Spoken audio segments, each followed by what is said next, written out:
let's get stuck into Emma Hayes first, because we love talking Let's get stuck in. That makes it sound like we're going, get over here. Come on, Emma. Come here and talk to me. The USA got past Japan to reach the semi-finals after a goalless 90 minutes. Trinity Rodman scored a blinder just before halftime of extra time. How do we think the USA has been faring under Hayes so far? Because when we kind of look at the run of results, so the first round, USA-Zambia 3-0. Again in the first round, USA-Germany 4-1. Again in the first round, USA-Australia 2-1. And then in the quarterfinals, obviously the 1-0.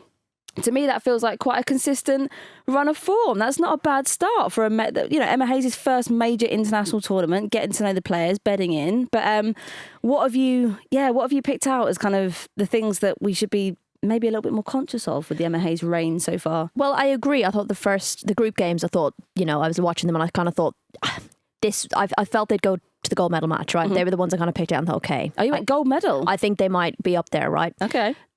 In terms of teams performing, I don't think anyone's performed particularly well. I don't think anyone's playing to the best of their ability, but I felt like the USA were playing better than everyone else. I think Spain have been fairly strong. They haven't looked great though. Like when you've actually watched them play, they've even struggled Spain at times. 80% is strong. They've struggled at times, and this is the thing. The main thing is they're winning. That's the main thing. I feel like a USA-Spain semi-final might be on the final might be on the cards. That would be a great gold medal match, but I don't think anyone's been playing unbelievable football. And I think Spain have struggled at times. And the main thing, I mean, they were 2-0 down against Colombia, but the main thing is they have the mentality now, the winning mentality to get them back in and to win matches. But the USA game against Japan, it felt like a bit of a slog, wasn't it? Just at times, Chloe. And I have put this out on social media that I did put it on while I was on the treadmill because I felt like this would inspire me. Right, I've been doing this a little bit with the Olympics, where I'm like, if these guys can do that shit, I can do this shit. Do you know what I mean? All right. I can do a run on the treadmill. That's nothing compared to these people, right? Yes. So that makes sense. Unfortunately, I felt really inspired to walk watching the USA-Japan game backwards, particularly like towards the end of the first half, the second half. There were times where literally like the only people moving were the two centre defenders for the USA passing the ball back and forth, and everyone else was just standing still on the pitch. What were you saying about the pass completion rate before? Oh, they did some they've like made the most passes or something in a game ever in an Olympics or something along those lines. And Naomi Gurma, I think, broke a record as well in terms of how many passes she made. And look, I thought Japan's setup to frustrate the US worked. I think it was something new for them to have to adapt to. So it's a new challenge for the team to try and have to adapt to. Of course. I think what we know of Emma Hayes is that she's not like so tied into a style of football that she's going to keep trying to play that style of football. She's willing to kind of be flexible, adapt. Yeah, and if it's not pretty, does it matter if she wins? And I think we've seen that at times, at Chelsea, where they'll throw something out the window and try something else because it's not working, and the ultimate goal is to win. So at the end of the day, it worked, but I did worry that they weren't going to figure out the problems. I think the front three, they're young, very, very exciting. I think maybe problem solving, they're kind of struggling a little bit to work out what to do with that deeper line. And that's something they're going to come up against. Mm-hmm. So in terms of challenges they've faced throughout the competition so far, this was obviously the toughest one. And they overcame it. So I guess that's the main thing. I would say one of the most fascinating things about the USA in this tournament is the sort of the changing of the narrative around the team generally. I think when you looked at the back of the Women's World Cup, they got knocked out in the group stages.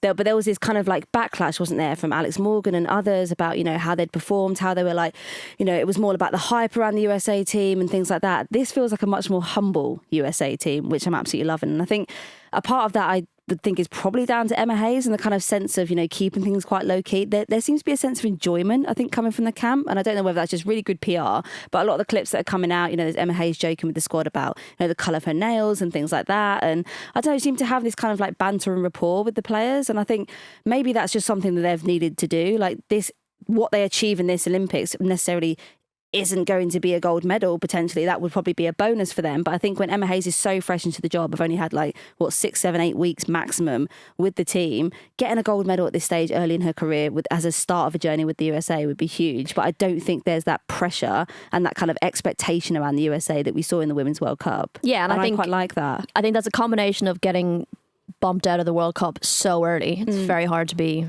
super confident after that. But there was that energy, like they expected to be there. Of course, we expected them to do better. They didn't do well, and that kind of knocks you off your perch a little bit. And then equally, you have to be realistic when you've got a manager in for like 5-6 weeks. 100%. But I think it's also about Emma learning how her players deal with highly pressurised situations, seeing how they cope with major tournaments, who needs this level of support, who doesn't, who's going to be the leader, who steps up in the change rooms. Like, those little nuanced details, I suppose, that happen in the change rooms, the things that we can't see that's going on, like building those relationships with players in a major international tournament. So I think she's very good at that as well. And we know that. Sure. She's good at the player management, and we've both been lucky enough to be at events or in the room when Emma Hayes has spoken about how the way she manages teams and the things that are important to her. And we've heard from players as well speak about, like, some players need minimal information. They need the key stuff to be told to them, and that's it. They can't take in too much, or they need an arm around their shoulder, or maybe they need a minute to themselves. And I think Emma Hayes is very good at working that out. So, she's thrown in the deep end here, major tournament, going to spend quite a lot of time together over a very short space of time. And that's vital for her, given it's now she's coaching an international team. She's not going to have as much time with them as she's used to. So this is a great moment for her to be like a sponge and just like really get to know the squad really, really, really well.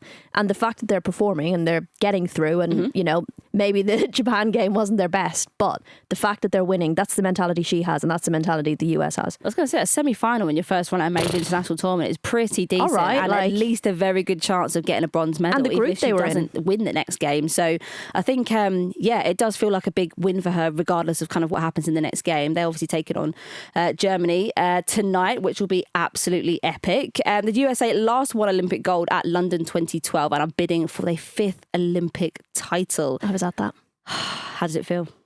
It was pretty cool.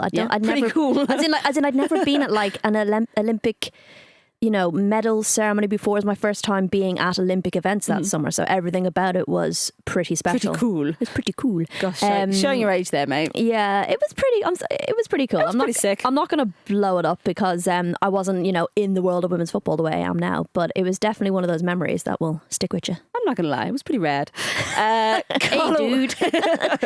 Carla Ward joined Emma Hayes as part of the USA's Olympic staff. To be honest, I haven't really heard a peep from Emma Ward. That's her new title combined. I've not heard much about what she's been getting up to. I think the focus has very much been on Hayes. I think she's probably not doing necessarily coaching side of things. There's a lot of different jobs around that team, and I think the fact that Carla's gone there to get that experience is massive. I think she's going to have a really good time there, and it's great to see Emma bringing her in. Absolutely. Moving on to the USA's opponents, they take on Germany tonight after they knocked Canada out. Anne Katzenberger, let's my God, have a moment of respect for Anne Katzenberger, who saved 2 penalties before stepping up to send her team through. She scored a penalty. It was one of the most iconic moments I think we've seen in the tournament so far.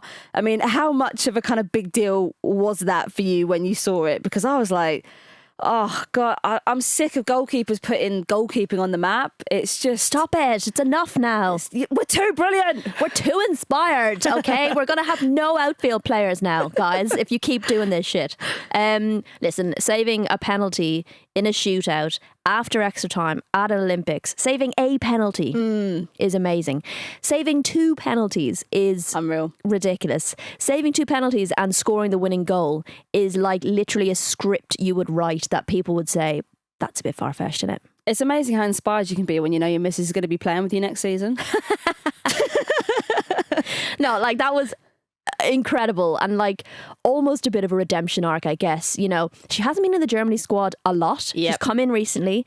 She was kind of out of the Chelsea squad, to still be able to, and we know how good she is with penalties. One of my like key memories of football now in England is when she saved that penalty against Lyon in the Champions League. Like those little moments that stick with you, and that's one of them. That was unbelievable. So I think unbelievable. Really, really pleased for her.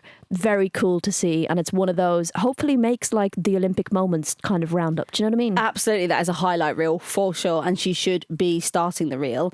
How do we think in terms of Germany shaping up generally for this tournament? Obviously, they've had to adapt a little bit without their star midfielder, Lena Oberdorf, who was ruled out of the Paris Games after sustaining a knee injury. There was that beautiful, lovely, touching moment from the players last week, or the squad kind of wearing her jersey with her name on it, kind of like in recognition of obviously her not being able able to be there. But I mean, they've had a pretty strong tournament themselves, but it's kind of like you said, they lost 4-1 to the US. Yeah, I mean, I'm slightly concerned about their chances tonight, but I don't think it's not they're not been bad. No, and I think, you know, they've had a difficult kind of a bit inconsistent over the last kind of couple of like year or so. So I wasn't really sure what to make of them coming into the tournament. A difficult group as well. Yeah, I didn't know what to make of them. The 4-1 defeat really wasn't great. I think the fact that like Pop has had to drop deeper to maybe cover that Oberdorf miss, it feels like they're missing that talisman at the front to aim for. There's been times where you just think, oh, that just need a pop on the end of it. Do you know that kind of way? So there's been a little bit of an element of that. But, you know, Gwyn, Brand, they're stepping up, playing well. So yeah, it'll be an interesting one. I think the fact they've actually played each other so recently, it's something Sophie... That is wild. Sophie always says, like, the team that loses in a first leg of something learns the most. So it could make for like... So poetic, yeah, Soph. it could be really interesting for essentially like a second leg. Both of them have played extra time. True.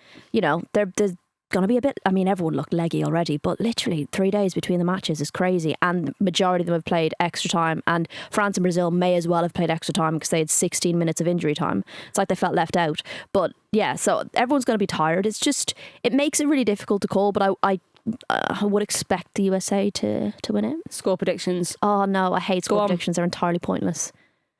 They're just such a pointless They're literally thing. the bread and butter of the things that I ask you. Yeah, and I think they're just totally pointless because they're just so... Like, Well, you could have told me that variable. 3 seasons ago when we started. It's I just too late in said the day USA be to saying win that is enough, I think. The USA wins is enough? Yeah. I think it's a penalty shootout. Oh, love that. I think Anne Katchenberger again. Oh my God, could you imagine? Just saying. That would be so funny. Just saying. You heard it here first.